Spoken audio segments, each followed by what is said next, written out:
नमस्कार दोस्तों। जय श्री कृष्ण। राधे राधे। प्रिय दर्शकों, जो औरतें कपड़े खोलकर नहाती हैं उसके जीवन में इसका क्या असर पड़ता है। मित्रों, इस वीडियो में एक कहानी के जरिए आपको बताया जाएगा। साथ ही ये वीडियो आपको बहुत अच्छी जानकारी और सीख देकर के जाएगी।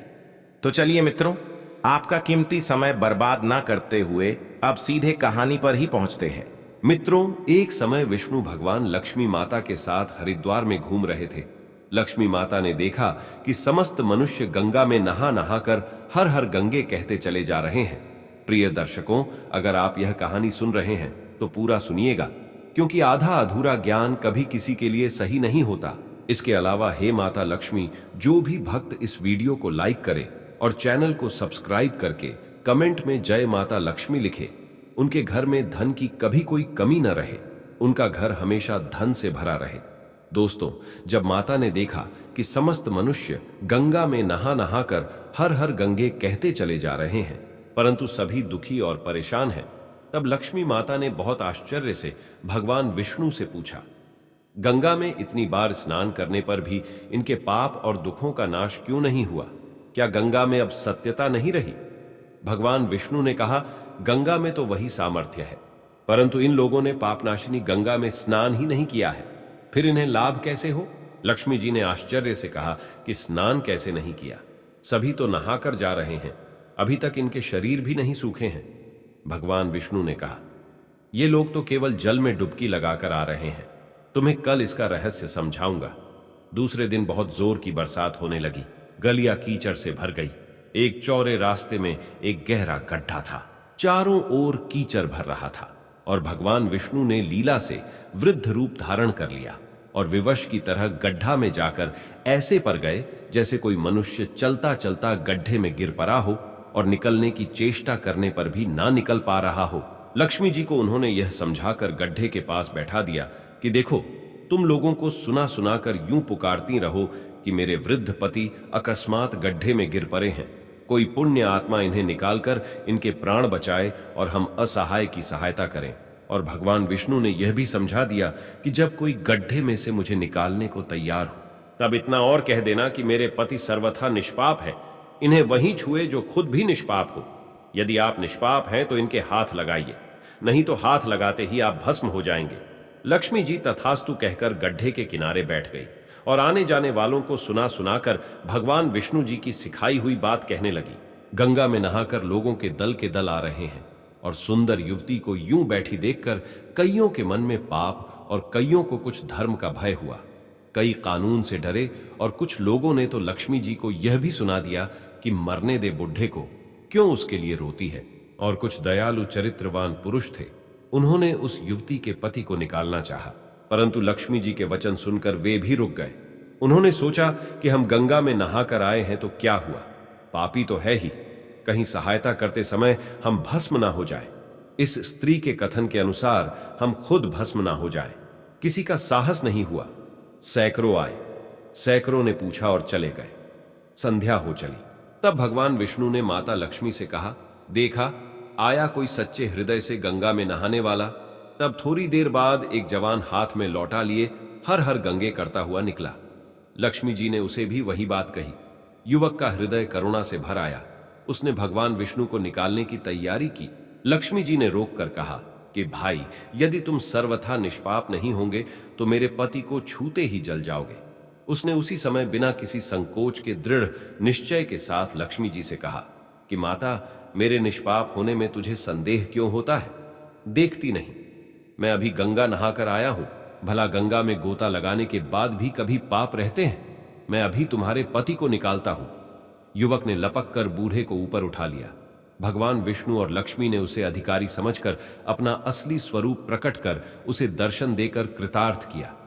भगवान विष्णु जी ने माता लक्ष्मी से कहा कि इतने सारे लोगों में से इस एक ने ही गंगा स्नान किया है। इसी दृष्टांत के अनुसार जो लोग बिना श्रद्धा और विश्वास के केवल दंभ के लिए गंगा स्नान करते हैं, उन्हें वास्तविक फल नहीं मिलता।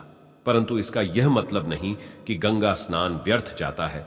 गंगा स्नान का बहुत पुण्य भी है। इसके बाद भगवान विष्णु जी ने माता लक्ष्मी जी से कहा, अब मैं आपको वो 12 बातें बताता हूं। जो भी मनुष्य इन 12 बातों को नहाते समय ध्यान में रखता है, वह कभी भी दुखी नहीं रहता है। उसके घर में मां लक्ष्मी का वास होता है, उसके घर में अपार धन आता है, घर में कभी भी लड़ाई झगड़ा नहीं होते हैं, उसका पूरा परिवार हंसी खुशी जीवन व्यतीत करता है। तब माता लक्ष्मी ने कहा, हे भगवान, आप हमें यह 12 बातें बताइए। इसके बाद भगवान विष्णु उन बातों को बताना शुरू कर देते हैं और माता लक्ष्मी बहुत ध्यान से सुनने लगती है। दोस्तों, ये 12 बातें आप लोग भी बिल्कुल ध्यान से सुनना। इसके बाद भगवान विष्णु कहते हैं, प्रिय, ये 12 बातें बताने के बाद मैं आपको एक बात और बताऊंगा। जो औरतें कपड़े खोलकर स्नान करती हैं, उनके लिए यह बात बहुत ही महत्वपूर्ण है। तो हे लक्ष्मी, आप इस बात को बहुत ही ध्यान से सुनना। तभी विष्णु जी अपनी वाणी को शुरू कर और बताने लगते हैं। दोस्तों, विष्णु जी कहते हैं, स्नान करने से शरीर निरोगी रहता है और मन प्रसन्न रहता है।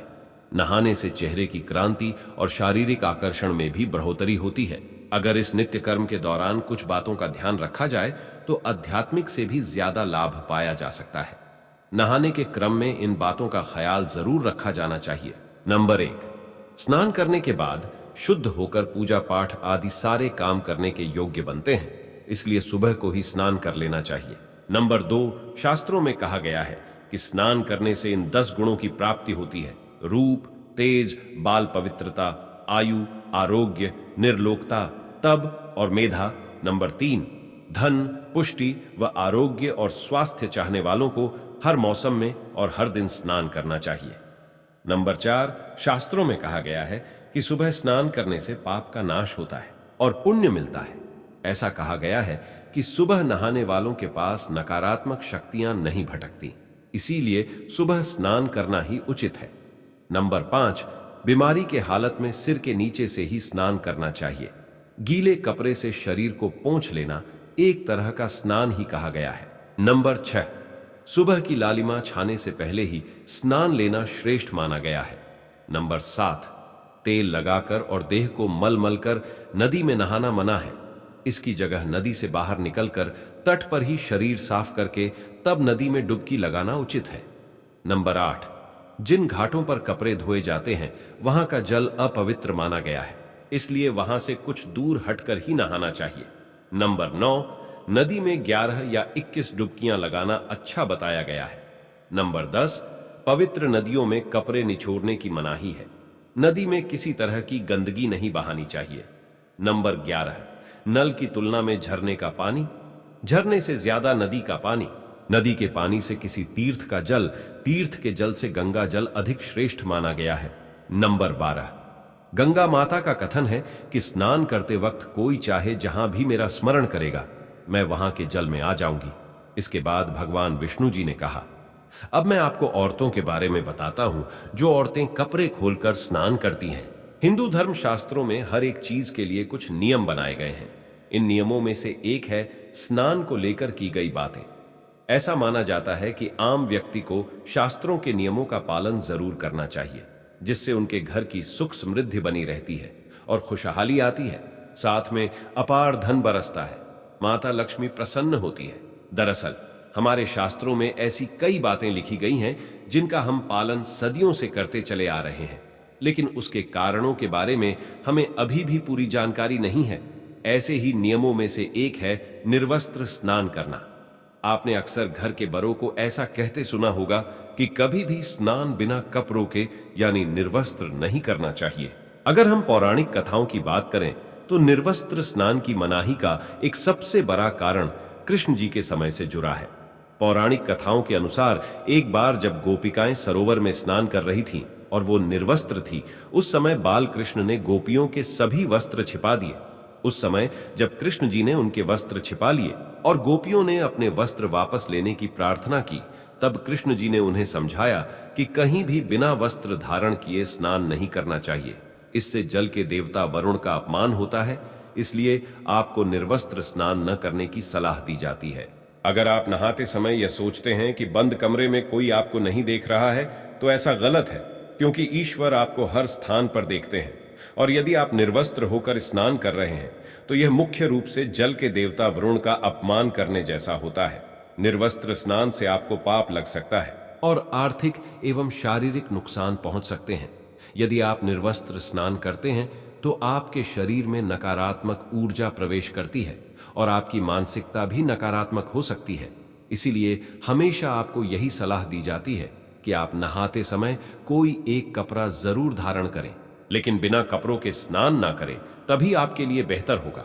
निर्वस्त्र स्नान से शरीर की सकारात्मक ऊर्जा शरीर से बाहर निकल सकती है और इसका प्रभाव आपके शरीर के साथ आपके मन मस्तिष्क में भी होता है। गरुड़ पुराण के अनुसार जब आप स्नान करते हैं तब आपके पितृ यानी मृत पूर्वज आपके आसपास मौजूद होते हैं। यदि आप निर्वस्त्र स्नान करते हैं तो आपको पितृदोष लग सकता है।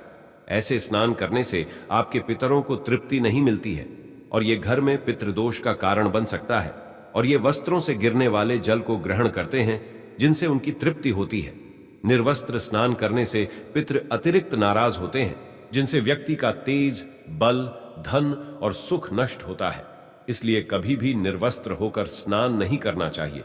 पुराणों के अनुसार नहाने वाला पानी पूर्वजों के हिस्से में जाता है और निर्वस्त्र होकर नहाने से इसे पितरों के समक्ष बिना कपड़ों के नहाना माना जाता है। शास्त्रों में ऐसी मान्यता है कि यदि कोई निर्वस्त्र स्नान करता है तो माता लक्ष्मी उससे रूठ सकती है।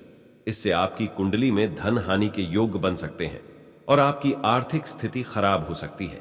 इन्हीं कारणों से आपको निर्वस्त्र स्नान न करने की सलाह दी जाती है और शास्त्रों में भी इस बात की मनाही है। तो प्रिय मित्रों, कैसी लगी आपको ये जानकारी?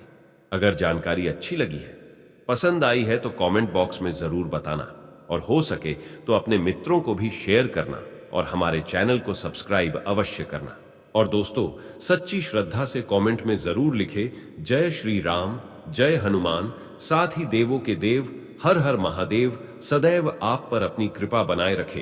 प्रिय मित्रों, वीडियो को अंत तक देखने के लिए धन्यवाद। जय श्री राम।